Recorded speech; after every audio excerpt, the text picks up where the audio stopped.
Welcome back to my KEEPUP channel.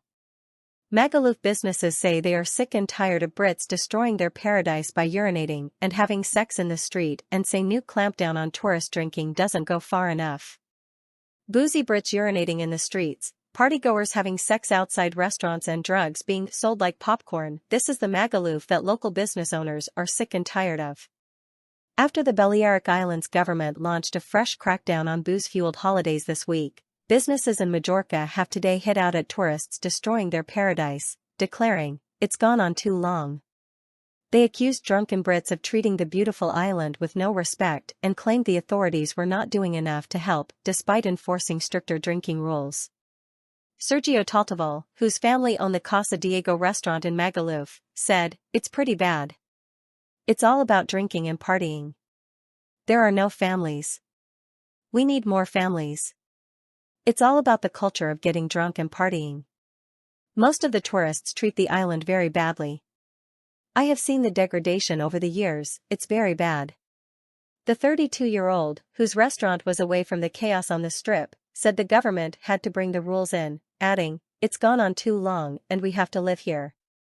I have worked here all my life, I am from Majorca. The island is paradise, but we have to change the tourist culture. The government is trying, but let's see if it works. We want more families, tourists, and less drunk people and less partying.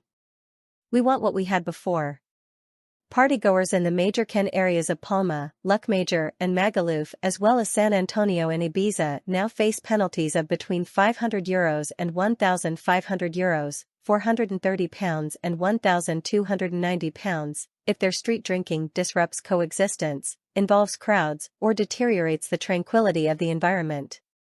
Party boats are no longer permitted to get closer than 1 nautical mile, 1.852 kilometers, of the designated areas, and they have been banned from picking up or dropping off passengers. In an attempt to toughen up the island's 2020 legislation, shops selling alcohol in areas of excessive tourism must now completely close between 9:30 p.m. and 8 a.m. One video showed 2 female British tourists fight each other in a Majorcan tourist resort. Last night, as the tougher sanctions came into force, partying Brits vowed to defy the crackdown and accused Majorca of trying to kill Magaluf.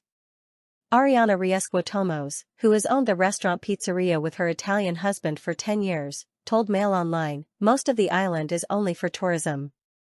Brits come here for the alcohol and the mess that we offer here in Majorca." She said she would prefer to see more families and less Brits coming and drinking and taking drugs. Ms. Riesco said the island was beautiful, but it's not good when you see tourists with alcohol in their hands all day. She added, "They leave without paying, they take drugs in the bathroom and they are a little aggressive, but not all of them of course." The restaurant owner said the rules did not go far enough, but something is better than nothing. She wants to see drinks limited for tourists and revealed, "When I come to work I see people drinking or sleeping outside the restaurant at 8 a.m. in the morning. It's not nice." Restaurant owner Sharon Green, who is originally from the UK but has lived and worked in Majorca for 40 years, said, "The BCM nightclub closes at 6 a.m. in the morning and then they all walk past here when they go home. We then come on a Sunday morning and they wee in the corner, or they do number 2s, or they have sex in the corner. People come to Magaluf and think Magaluf is free and you can do what they want and nobody says nothing. These people don't do it where they live, do they?" Ms. Green, who owns the Mesa Can Miguel restaurant with her husband Rafael, added, "They treat it very disrespectfully and they walk around half-naked, which they shouldn't be allowed to do. It's more the girls. They walk round in their little bikinis with everything out and that shouldn't be allowed. They say boys can't walk around without t-shirts on, which is ridiculous when the girls can walk round naked. They get drunk and they cause damage. I wouldn't put it down to the Brits, it's tourists in general. Most youngsters when they are in a group and they drink, they cause problems, because they are very brave. When they are on their own, they are like little lambs." Ms. Green, originally from Essex, said that her main customers are people coming for food because they are not on the main strip.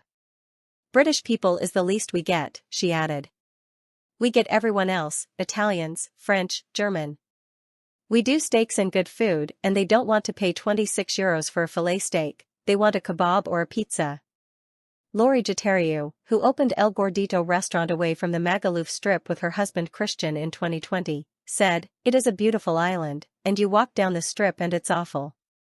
The Romanian couple, whose restaurant used to be a brothel, said it was very hard to start the business because nobody comes here to eat. She added, "Everybody comes for drink and drugs." This is the truth.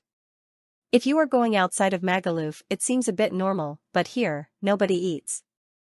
We have clients from other areas, Palma Nova, Palma, but around here not yet. We are still hoping. They are not treating the island well, they are destroying the island. They are not coming to see the island, this is the last thing. The only thing they are coming here is for drink and drugs. The families are afraid to come here. They see people on the street selling drugs like popcorn and the drunk people. It's difficult for a family with children to come here. Ms. Jatariu said that potential customers are avoiding the area because of its reputation. This building used to be filled with traffickers and prostitutes. They are starting to come over again for the season, she explained. We had a brothel here, now it's a supermarket. Our restaurant was also a brothel when we bought it. It was a mess. It was awful. In my opinion, Magaluf should be totally different with local business and local products, something traditional. It will help for a certain time, but the main thing is to change the type of business you do. It depends on what you are selling. If you are selling s******, you are getting s******. She said the problem was not British people, but that a few people are very rich with a lot of money and they are controlling big business around here. She claimed, they put little people to do bad stuff. They get richer and richer and richer. They are sick people. The main problem is upstairs. They tried to not let us become a restaurant and to make us a bar instead. The people around here, I cannot say, but they attack us in many ways. They put garbage and set fires. We have had death threats, because they want us to fit in the area and put in a bar instead. It's one of the most beautiful islands in the world, everybody should work to change this. It's not doing good for anybody. They should increase the quality and right prices, and the right people will come. Lucas Vassier, who lives in Palma but is the manager of the Follies Beach Club Calvia in Magaluf, said that Brits go crazy on the island. People do things they can't do in England, he added. The 29-year-old was working at a beach bar on the promenade around 300 meters from the strip. He continued, "It's nicer to be in this area, it's a different type of people. Some people there are crazy, breakfast for them is beer." Mr. Vassier said that Magaluf was a tourist spot and not many Spanish people come here. "This is like England's playground," he joked. "When you don't have respect, I don't like it. We have a waitress here and men walk past all the time shouting, 'Hey baby girl. Come on, stop.' This is not the words you have to use. This usually happens with the girls. It is usually Brits doing this. That is the truth. In England, they don't do these things, because they can't. I think the rules are great, but it could be better." Miguel Angel Vallespierre, 26, who has lived in Magaluf his whole life and works at his father's bar, said he felt tourists treat the island well overall. But he added, "I think they can be a danger for themselves.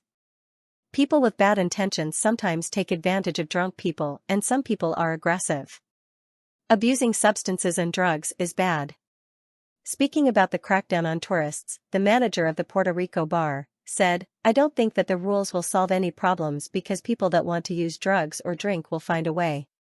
It's bad for business. People should be more aware of the consequences of doing bad things.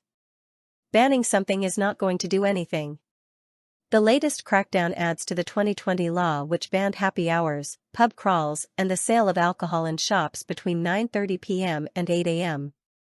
The new decree comes after the government warned rowdy tourists that they would face punishments under tougher sanctions for rowdy behavior. Up to €16 million, £13.7 million, will be spent on enforcing the street drinking ban as well as on security, inspections, and educating tourists on excessive tourism. The strict rules, which also prohibit tourists from organizing drinking parties in public, spraying graffiti, riding scooters and displaying nudity, are set to stay in place until at least December 2027, by which point the government hopes the law will no longer be necessary. Source: dailymail.co.uk. Please like, share, and subscribe. Thank you for watching.